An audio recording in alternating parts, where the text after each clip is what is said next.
This world consists of two sorts of people. Those who are acted upon, and those who act.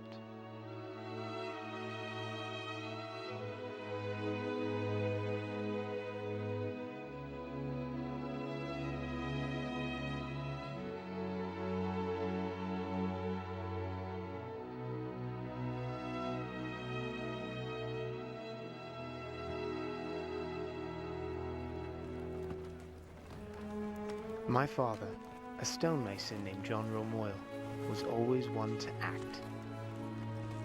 He and my mother, Philippa, were converted due to an article published by an enemy of the church, which so much aroused his curiosity that he determined to learn more.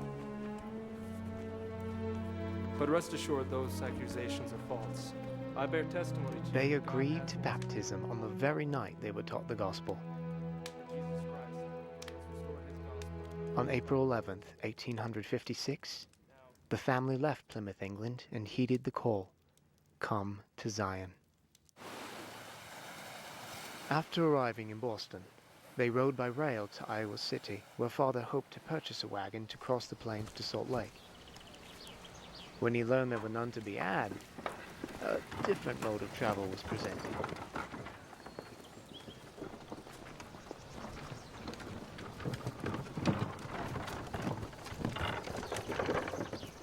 They became part of the Ellsworth Handcart Company, the first handcart company to attempt the trek. From the beginning, it was a perilous journey. Thursday, June 26, 1856. Travelled about 1 mile. It was very hot. Only a half pound of flour allowed per head each day. With so much hunger, death soon joined our trek. The young and the feeble were the first to succumb.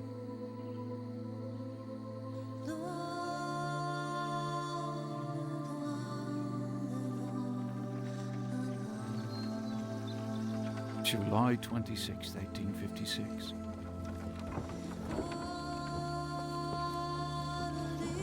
A flash of lightning killed Henry Walker as he held the bar of his handcart. His body was carried about 2 miles to camp and buried there. As I saw him lying dead, I thought of his words at prayer meeting 2 or 3 days previous. He had said, "I would rather die with my hands a hold to my cart, with my face towards Zion, than to falter and turn out by the wayside."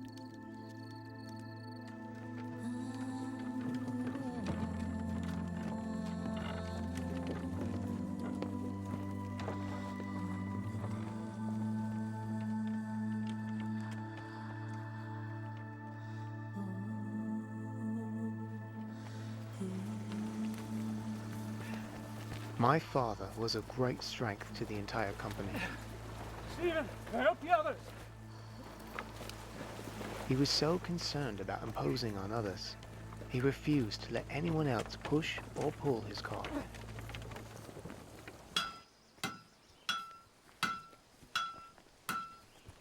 On September 26, 1856, they finally entered the Salt Lake Valley. For all those who saw the ragged state of the company, it was easily apparent how perilous the crossing had been.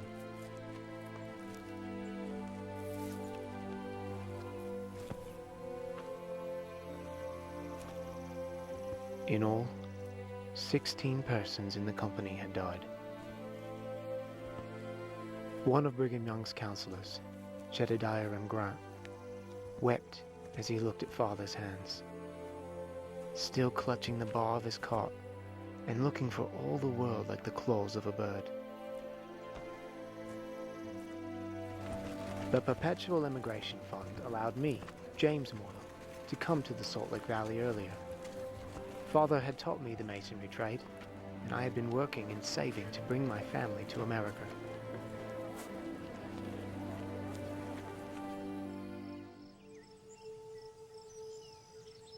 Life in Zion agreed well with my father.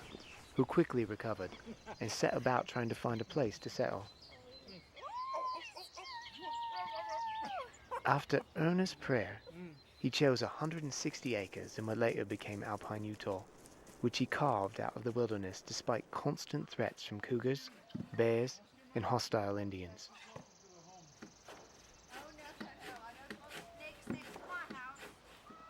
A great change was about to take place in Father's life, as President Young called him to be a stonemason on the Salt Lake Temple. John, the temple site is over 22 miles away. We need the horse for the farm work. How are you ever going to get back and forth? Are you going to walk? I'm married well, my love. You are brilliant.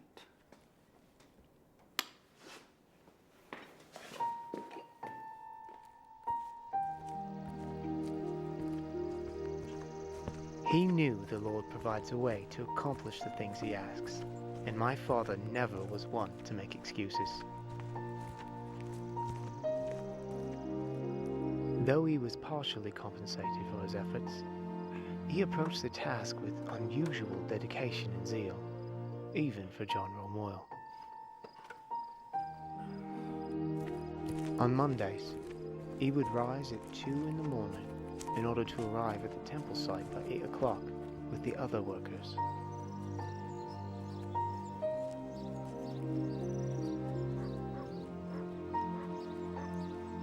I was newly married and living in Salt Lake. Father would stay with us during the week, then begin his journey on when he had completed his work on Friday evening.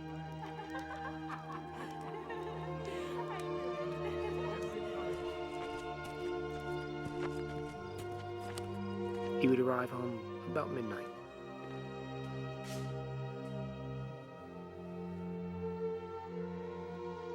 Saturday was his only day to farm and do all the chores needed to be done on 160 acres. This was his life. Week after week, month after month, and soon, year after year. Until he had done so for almost 20 years. Then one day, my father did something that would forever change his life. It's agreed then.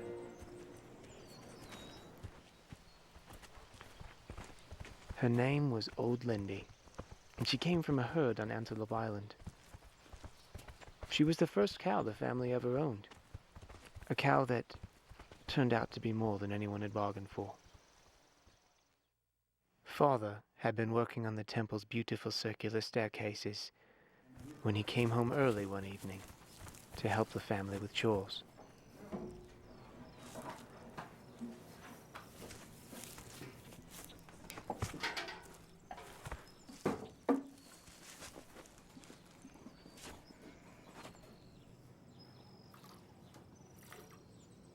Ooh, Lynn. Let's be minded now. Perhaps Father was impatient with her, or maybe old Lindy was just having a bad day.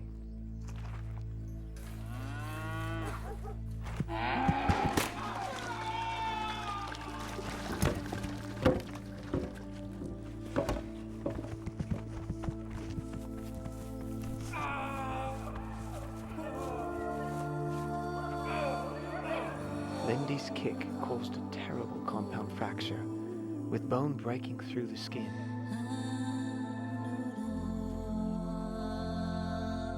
The only option was to amputate.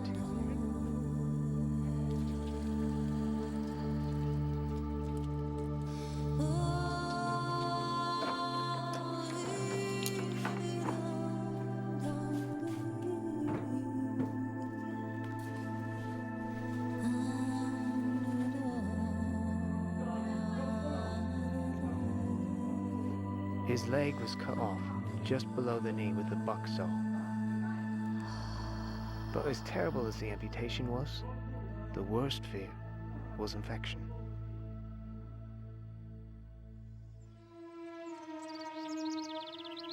Spring came, but the infection never did. When the leg began to heal, Father took a piece of birchwood and made a peg leg with an ingenious articulating ankle. He carved a little bowl in it and lined the inside with a piece of leather. He made straps to fit around his waist and hold the leg in place. When he was able, he put it on and, despite the pain, walked around the house with that homemade leg.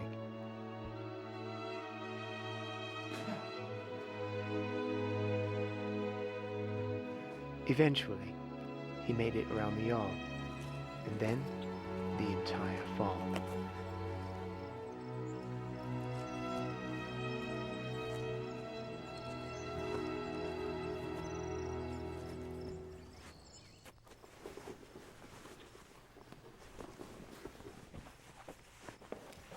John, what are you doing?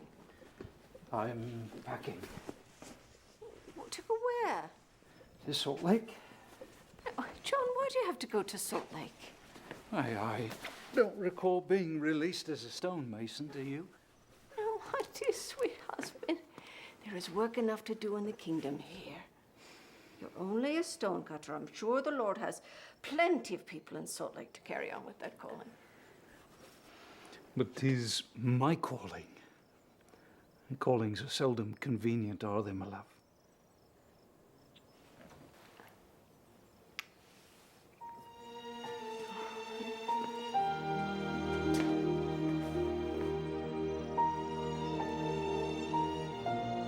For many, the loss of a limb would signify the loss of their life. But not for John Romoyle. As long as he could breathe, he would continue to chisel away at the obstacles set before him.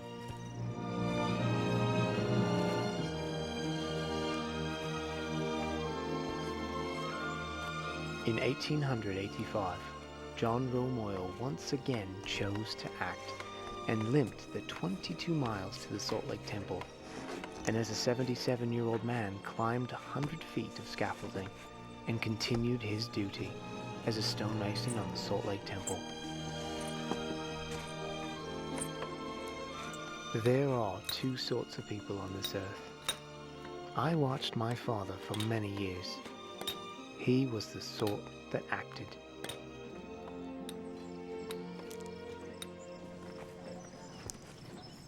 Father!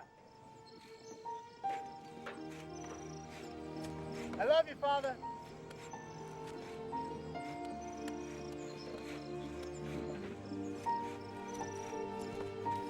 John Romoyle never saw the completion of the temple. He died in 1889, 4 years before its dedication. But his handiwork, carved high on the east wall and penned by a prophet centuries earlier, continues to be seen by millions. John Romoyle wasn't just carving words. He was setting in stone what it was that motivated him to act. Holiness to the Lord.